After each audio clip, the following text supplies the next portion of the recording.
qui a été. Lors même, un moment, il avait peur même pour sa vie en disant, mais si le roi la prend, ce sera mal pour moi. Mais Dieu lui avait donné des principes et tout. De la même façon que nous aujourd'hui, lorsque nous œuvrons pour Dieu, lorsque nous sommes dans le champ de Dieu, quel que soit l'obstacle qui peut se mesurer devant nous, Dieu nous donnera toujours la solution, le moyen, le moment, le temps favorable pour pouvoir agir, pour pouvoir manifester sa gloire. Pourquoi? Parce que mon Dieu nous a déjà devancé au-delà. Nous l'avons entendu ce matin, nous avons un Dieu qui est omniscient, omniprésent, omnipotent. Dieu il connaît tout. Mais ce que Dieu veut faire, ici-bas sur la terre, Dieu veut nous associer à sa gloire, pour la gloire de son Saint-Nom. Dieu désire que nous qui avons été régénérés, nous qui avons été appelés à manifester sa gloire ici-bas sur la terre, que nous soyons non seulement son ambassadeur, mais que nous puissions vraiment nous laisser conduire par son esprit, afin que son nom soit béni. Amen. Qui donc, à part le Saint-Esprit, qui peut nous amener à la raison? Quel que soit ce qui peut se passer, quelles que soient les décisions que nous pouvons prendre, la chose peut paraître bien à nos yeux, mais le Saint-Esprit de Dieu, dans notre cœur, nous parle, nous dit, mais non, le chemin que tu as pris, c'est un chemin périlleux. Le chemin que tu as pris, c'est un chemin qui te conduira à la mort. Qui donc, à part le Saint-Esprit de Dieu qui peut vraiment nous révéler pour nous dire, voilà, nous allons le voir dans le livre de Somme, le Somme 73, nous allons lire le verset 1 à 5.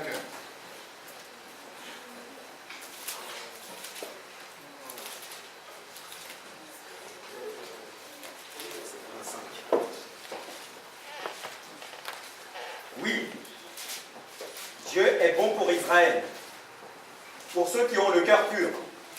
Toutefois, mon pied allait trébucher, mais pas était sur le point de glisser, car j'étais jaloux des vantards en voyant le bien naître des méchants.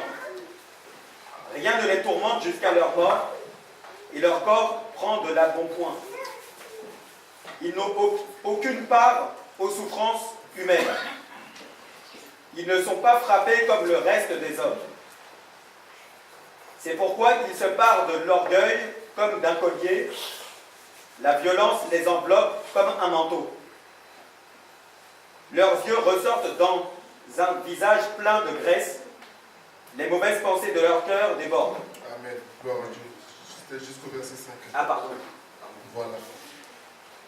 Voici Asaph qui est en train de parler, qui dit, cet homme était, regardait, il voyait comment le méchant prospérait.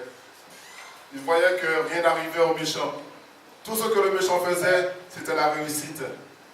Et cet homme dit au verset 2, quant à moi, pour un peu, mes pieds allaient fléchir. Il s'en est fallu de rien que mes pieds ne glissent.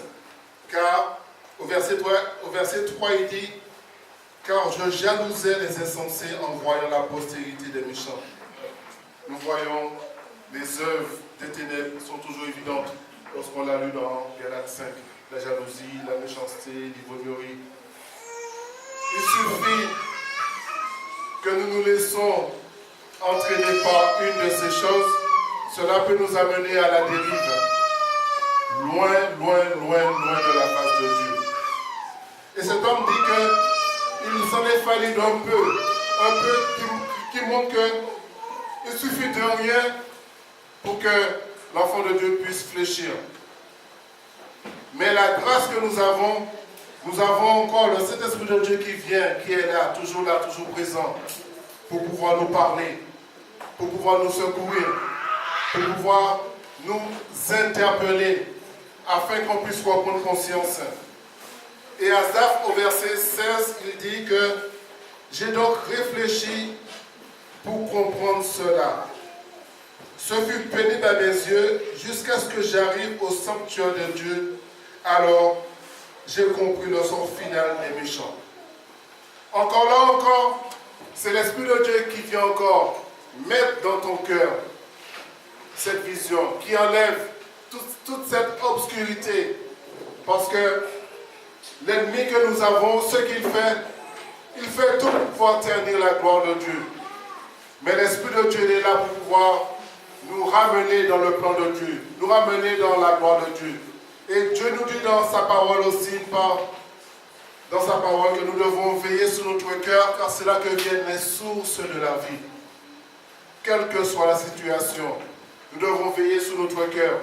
Nous devons, si nous aimons vraiment la parole de Dieu, quelle que soit la position que nous pouvons avoir, l'Esprit de Dieu sera toujours là, parce que la Bible nous enseigne que le Consolateur sera toujours avec nous jusqu'à la fin des temps, jusqu'à ce que nous quittons cette terre.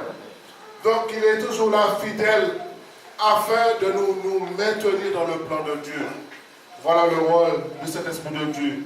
Afin que chacun de nous puisse entrer dans le plan de Dieu, afin que chacun de nous puisse vraiment expérimenter la gloire de Dieu. Ça, nous allons le voir dans le livre de Matthieu, verset 12, Matthieu 12, verset 22, jusqu'au verset 28, qui nous parle de cet homme qui était aveugle et muet et qui a reçu la délivrance et la guérison. Verset 22 à 28. Verset 22 à 28.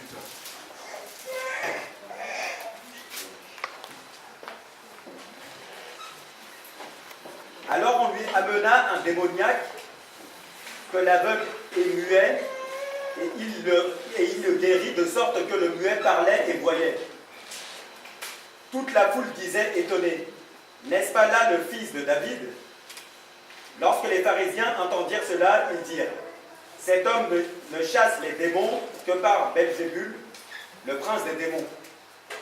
Comme Jésus connaissait leurs pensées, il leur dit, tout royaume confronté à des luttes internes est dévasté, et aucune ville ou famille confrontée à des luttes internes ne peut subsister. Si Satan chasse Satan, il lutte contre lui-même. Comment donc son royaume subsisterait-il? Et si moi je chasse les démons par Belzébul, vos disciples, par qui les chassent-ils? C'est pourquoi ils seront eux-mêmes vos juges. Verset 28. Mais si c'est par l'Esprit de Dieu que je chasse les démons, alors le royaume de Dieu est venu jusqu'à vous. Amen. Gloire à Dieu. Toujours des contradictions entre les pharisiens et Jésus. Les pharisiens qui cherchaient toujours moyen à accuser Jésus parce qu'ils voyaient que cet homme faisait des choses qu'il n'était pas permis de faire durant le sabbat. Ils cherchaient un moyen pour pouvoir l'accuser. Et on voit au travers de ce récit, la Bible nous enseigne une chose. La Bible nous dit que Jésus parle aux pharisiens et il leur dit que tout royaume divisé contre lui-même ne peut tenir debout. Donc si Satan combat Satan, comment son royaume peut tenir debout? C'est pas possible. Et il dit, si moi je chasse Satan, vos fils, par qui les chasse-t-il? On va le voir au verset 27. Et si moi je chasse les démons par Belzébul, vos fils, par qui les chassent-ils? C'est pourquoi ils seront vous-mêmes vos juges. Et le verset après, il dit, mais si c'est par le Saint-Esprit de Dieu, si c'est par l'Esprit que je fais ces choses, donc désormais le royaume de Dieu s'est manifesté au milieu de vous. Donc un royaume ne peut pas combattre contre lui-même, sinon il ne peut tenir debout. Donc Jésus dit que si c'est par l'Esprit de Dieu que j'agis ainsi, encore, Jésus révèle une chose pour montrer que ce n'est pas de lui-même qu'il fait les choses. C'est avec l'Esprit de Dieu qu'il agit. C'est par l'Esprit de Dieu qu'il manifeste la gloire de Dieu, qu'il a manifesté la gloire de Dieu ici-bas sur la terre. Et il a révélé cela en disant que j'agis ainsi parce que j'écoute la voix du Saint-Esprit. J'écoute la voix de mon Dieu et je fais ce que mon Dieu me dit de faire. Donc je suis habitué d'entendre la voix de l'Esprit de Dieu. Je suis habitué d'entendre la voix de Dieu. Et Jésus, dans son amour, n'a pas voulu expérimenter cela tout seul, mais il a voulu associer tous ceux qui croient en son nom à expérimenter cela. En parlant de nous aujourd'hui, nous qui avons reçu Jésus, nous qui croyons que Dieu a amené son Fils Jésus-Christ ici-bas sur la terre. Et Jésus a été jusqu'à la croix pour nous sauver, pour faire ce que nous sommes aujourd'hui.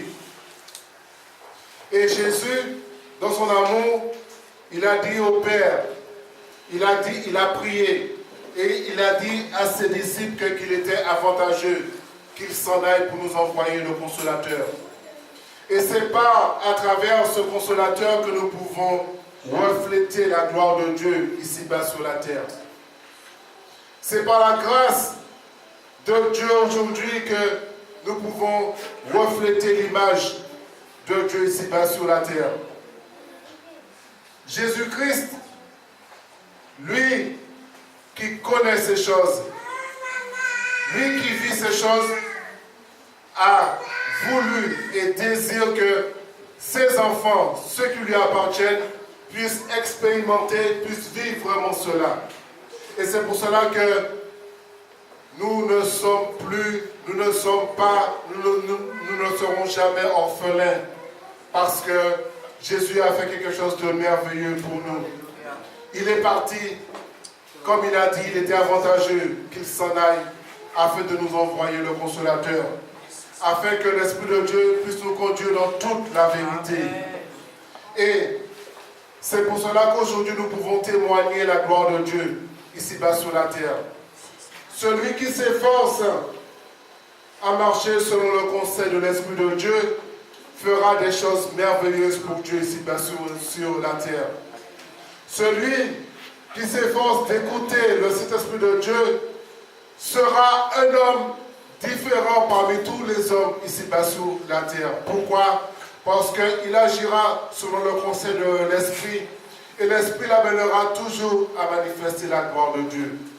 Voilà ce que nous sommes appelés à faire pour la gloire de Dieu. Et dans l'Église, je pourrais dire une chose. Il y a 3 choses qu'on doit trouver dans l'Église qui témoignent que nous sommes une Église, qui témoignent que nous sommes vraiment dans le plan de Dieu. C'est le Saint-Esprit de Dieu. C'est vrai, comme je l'ai dit tout à l'heure, on peut faire beaucoup de choses pour la gloire de Dieu. Mais nous avons besoin aussi d'un temps pour pouvoir écouter ce que l'Esprit a à nous dire. Parce que la Bible nous dit que un peuple sans révélation est un peuple sans frein, qui ne sait où aller, où va. On peut se fatiguer en se disant, voilà, bon, j'ai fait des choses, j'ai construit, j'ai bâti, je suis fatigué, je ne vois pas la main de Dieu. Mais est-ce qu'on sait arrêter un moment pour dire, Seigneur, qu'est-ce que tu as à me dire? Qu'est-ce que tu veux nous instruire? Qu'est-ce que tu veux nous dire ce matin? Nous avons besoin, quelle que soit l'offrande que nous portons à Dieu, nous avons besoin d'avoir cette intimité, ce silence pour dire, Seigneur, parle-moi. Car Dieu, tout ce qu'il fait, il le fait pour un but bien précis. Dieu, il a besoin que nous soyons des hommes attentifs. Comme dimanche dernier, on a entendu dans la prédication, nous avons et nous servons un Dieu d'ordre. Et nous devons avoir de l'ordre dans tout ce que nous faisons, de la discipline, dans tout ce que nous faisons.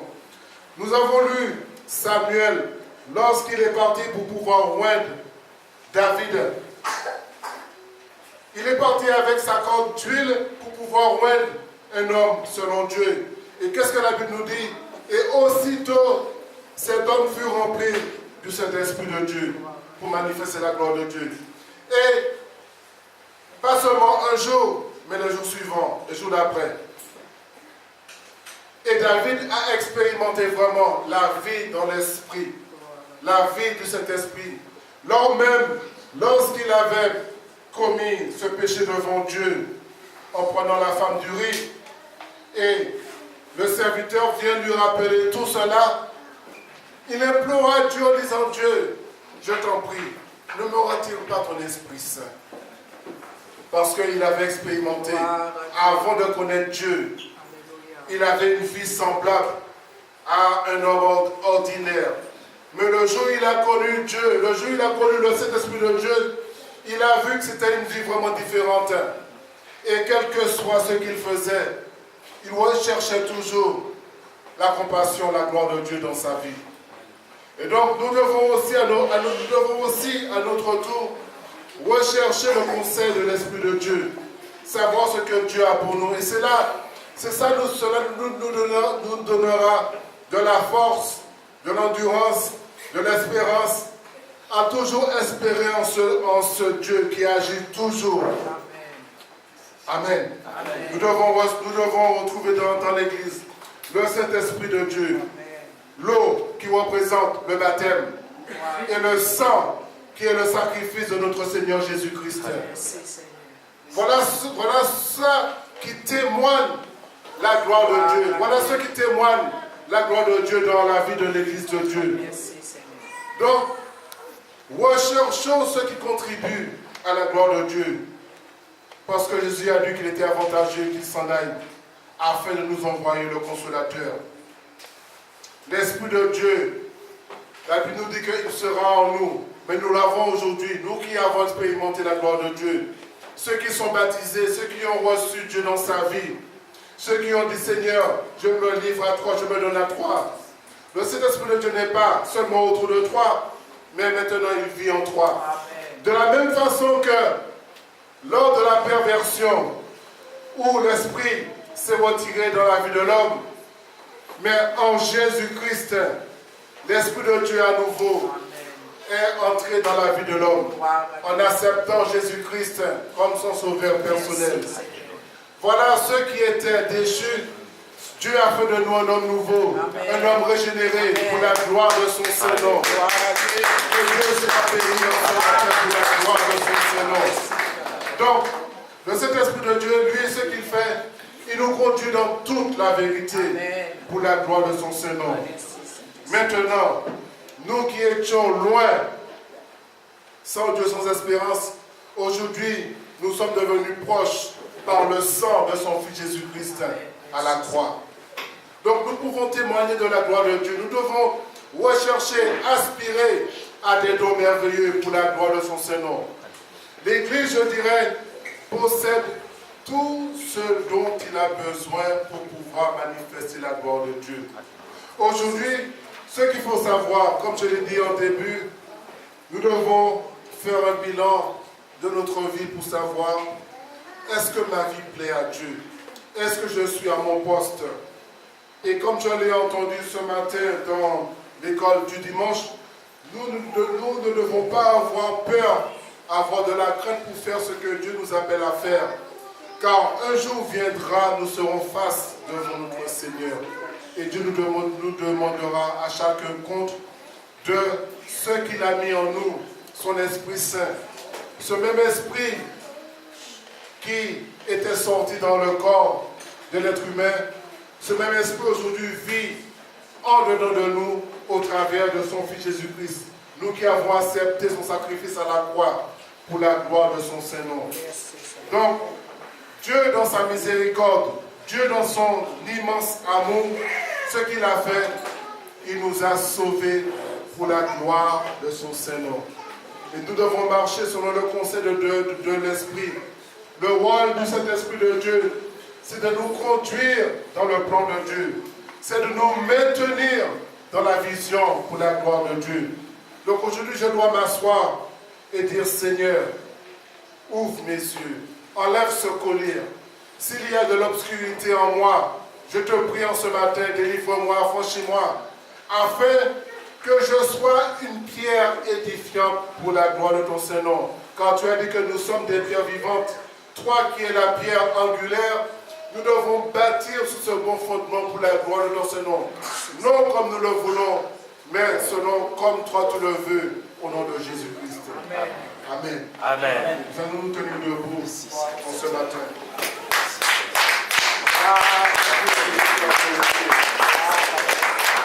Car il est déjà à l'heure. Nous allons prier Dieu en ce matin pour dire, Seigneur, que nous voulons vraiment revenir à toi de tout notre cœur. Car nous avons, chacun de nous avons peu de temps devant Dieu. Car la vie d'un homme par rapport à l'éternité n'est rien du tout. C'est pour cela que je dis que nous avons très peu de temps devant Dieu, ici-bas sur la terre. Mais le reste du temps qui nous reste à vivre sur cette terre, qu'il serve à témoigner pour la gloire de Dieu. Et que l'Esprit de Dieu puisse trouver place dans notre vie et que nous nous laissons conduire par son Esprit Saint, savoir lui obéir, savoir être attentif, pouvoir resplendir l'image de la gloire de Dieu. Car Dieu a dit qu'au travers de sa parole, nous devons grandir de gloire en gloire à l'image de son Fils bien-aimé.